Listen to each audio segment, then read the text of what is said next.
भारत में चीन के टिकटॉक समेत कुल 59 चीनी ऐप को ब्लॉक कर दिया गया है, शटर डाउन कर दिया गया है। शॉर्ट वीडियो ऐप टिकटॉक के अलावा UC browser, sender, SHAREit, clean master भी शामिल। बैन किए गए भारत में 59 ऐप्स हैं।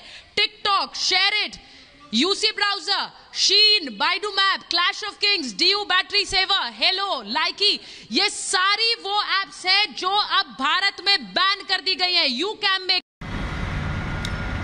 देखिए, भारत सरकार ने टिकटॉक को बैन करने का फैसला किया है और टिकटॉक ही नहीं 59 ऐसे चाइनीज़ ऐप्स हैं जिन्हें बैन करने का फैसला लिया गया है। लेकिन ये सारे ऐप्स जो हैं ये अभी भी एंड्रॉयड प्लेटफॉर्म पर, iOS प्लेटफॉर्म पर ये अभी भी अवेलेबल हैं और इन्हें अभी भी कोई डाउनलोड कर सकता है।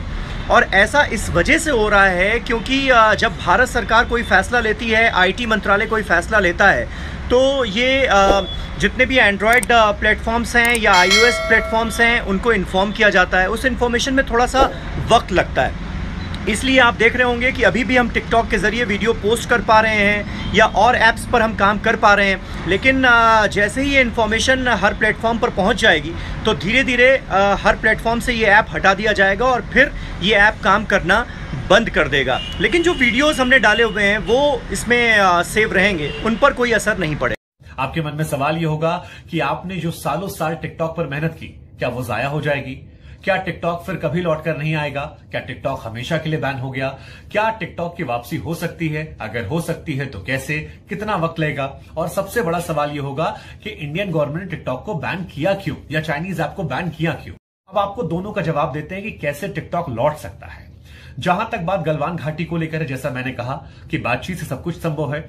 अगर भारत और चीन की सरकार या फौज राउंड टेबल बातचीत करती हो और अगले कुछ दिनों में वो गलवान का मसला सॉल्व आउट किया जाता है और चीन की फौज वापस वहीं जाती है जहां से विवाद शुरू हुआ था, तो आपको हैरानी नहीं होगी अगर टिकटॉक आपका ऐप वापस लौट आए और आप एक बार फिर से टिकटॉक चलाने लग जाए, क्योंकि ये संभव है और ये बहुत बड़ी बात नहीं है, क्योंकि इंडियन गवर्नमेंट ने ट्रेड रिलेशनशिप खत्म नहीं की है चीन के साथ और ये बहुत ईजी है और ये पॉसिबल है।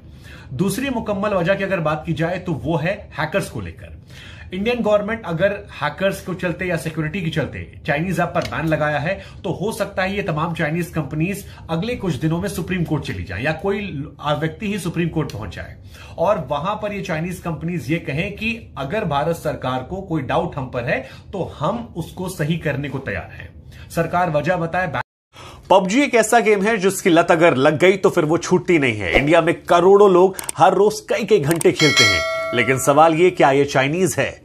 साल 2017 में पबजी कॉर्पोरेशन ने डेस्कटॉप के लिए पबजी को बनाया था। हालांकि ये एक जापानीज मूवी से इंस्पायर्ड है और जो कंपनी इसे ओन करती थी डेस्कटॉप वर्जन को, वो नाम है ब्लू होल, जो पबजी कॉर्पोरेशन को ओन करती है, लेकिन ये डेस्कटॉप को लेकर था। अब अगर बात करें पबजी मोबाइल को लेकर तो इसमें दो कंपनियां शामिल हैं। एक कंपनी है ब्लू होल और दूसरी है टेंसेंट। लेकिन अगर यहां पर बात की जाए तो ये जो टेंसेंट कंपनी है ये दरअसल एक चाइनीज कंपनी है। इसी कंपनी ने ओन किया है पबजी मोबाइल को और यही इसकी पब्लिशर है। इसके अलावा टेंसेंट ने 10% ओनरशिप ब्लू होल में भी ले रखी है। इसके अलावा दो नाम आपने और सुना होगा, लाइट स्पीड और क्वांटम स्टूडियोज। ये दोनों भी चाइनीज कंपनी टेंसेंट का हिस्सा है। यानी कुल मिलाकर पबजी मोबाइल की अगर बात की जाए तो उसमें चाइनीज इन्वॉल्वमेंट ज्यादा है, डेस्कटॉप वाले में साउथ कोरियन इन्वॉल्वमेंट है। अब आप तय कर लीजिए कि पबजी चाइनीज है या नहीं है। टिकटॉक समेत 59 चाइनीज ऐप को इंडियन गवर्नमेंट ने बैन कर दिया है और 24 से 48 घंटे बाद ये इंडिया में बैन हो जाएंगे।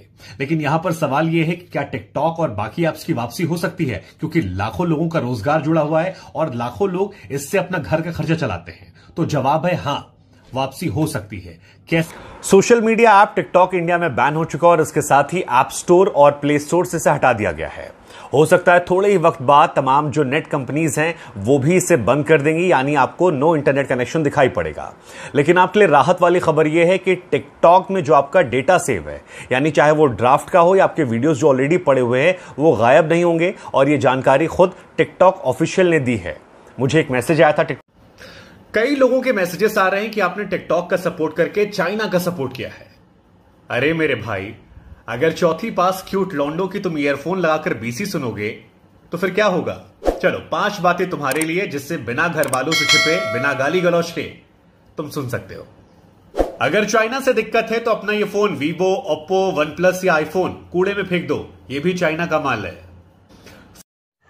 सरकार से एक बात पूछनी थी कि घर के बाहर लगे बिजली के मीटर चीन के बने हैं, तो क्या उखाड़ के डायरेक्ट कनेक्शन कर दें? वैसे भी बिल बहुत ज्यादा आ रहा है। इस वीडियो में मैं आपको बताऊंगी कि जो फोन आप यूज करते हो वो कौन सी कंट्री के फोन है। Apple USA, Samsung South Korea, Sony Japan, OnePlus China, Oppo China, Vivo China, Mi China, Honor China, Realme China, Redmi China, Nokia Finland and Intex made in India.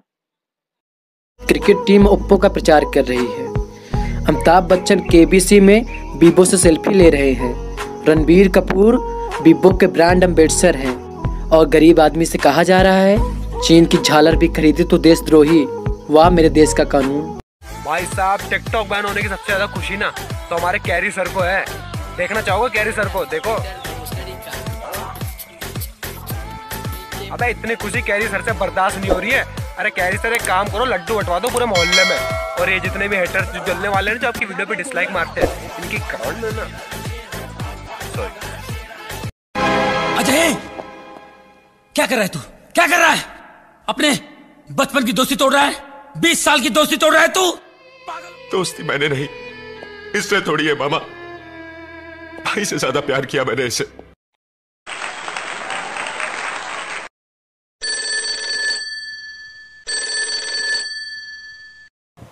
Hello, मैं वापस आऊंगा। कहाँ जा रहा है रे? YouTube पे जा रहा है? यूट्यूब पे क्यों? अबे टिकटॉक बंद होने वाला है। रुक यार, मेरी भी बैग लेके आ रहा मैं। अबे मैंने तेरे कपड़े भी लेके आया। लेके आया। चल तो भाई यूट्यूब पे सब्सक्राइब करो और इंस्टाग्राम पे फॉलो करो भाई। मेरी ये वीडियो उन सभी बड़े यूजर्स के लिए है, टैग कर दीजिएगा उनको जिनके पास पॉपुलर क्रिएटर भी है, जिन्होंने खूब धूम मचाई टिकटॉक पर, वाह वाह लूटी। लेकिन अगर आज टिकटॉक किसी मुश्किल में है तो उनकी आवाज नहीं उठ पा रही है। मैं माफी चाहूंगा, मेरे अल्फाज थोड़े भारी हो सकते हैं, लेकिन मैं जो देख रहा हूं, आपकी वीडियोस रोज डल रही हैं, सब कुछ नॉर्मल चल रहा है, लेकिन आपकी आवाज नहीं उठ रही है। ये जो लोग इधर उधर भाग रहे हैं, इन्हें आपकी आवाज रोक सकती है। अगर आपको लगता है कि आप वाकई में ओरिजिनल क्रिएटर हैं, आपके अंदर टैलेंट है, आपने टैलेंट दिया है, तो आपको आवाज उठानी चाहिए। कुछ लोग आपको गाली देंगे, लेकिन कुछ आपके सपोर्ट में भी खड़े होंगे। करके देखिए, कम से कम टिकटॉक बचे या ना बचे, लेकिन हमें खुद को तो शीशे में देखना है। अल्लाह हाफिज। रुकिए, एक बहुत ही महत्वपूर्ण जानकारी आप सभी के लिए। जैसा कि आप सब जानते हैं कि ऑस्ट्रेलिया में साइबर अटैक हो चुका है और हमारे भारत सरकार और बैंक द्वारा ये चेतावनी भी दी गई है कि ये साइबर अटैक हमारे इंडिया पर कभी भी हो सकता है। और ऐसे वक्त में आप सभी के पास किसी भी तरीके के फ्रॉड मैसेजेस, फ्रॉड ईमेल्स आ सकते हैं। ऐसे ईमेल से सावधान रहना है, या किसी भी तरीके की फ्री कोविड-19 टेस्टिंग की जानकारी के लिए ऐसे फ्रॉड मैसेजेस पे भरोसा ना करें और ऐसी चीजों से सतर्क रहें, सेफ रहें। और ये वीडियो ज्यादा से ज्यादा लोगों तक शेयर करें। अपनी किसी भी तरीके की इंफॉर्मेशन, बैंक इंफॉर्मेशन या किसी भी तरीके की इंफॉर्मेशन फ्रॉड लोगों को शेयर ना करें। धन्यवाद। जय हिंद।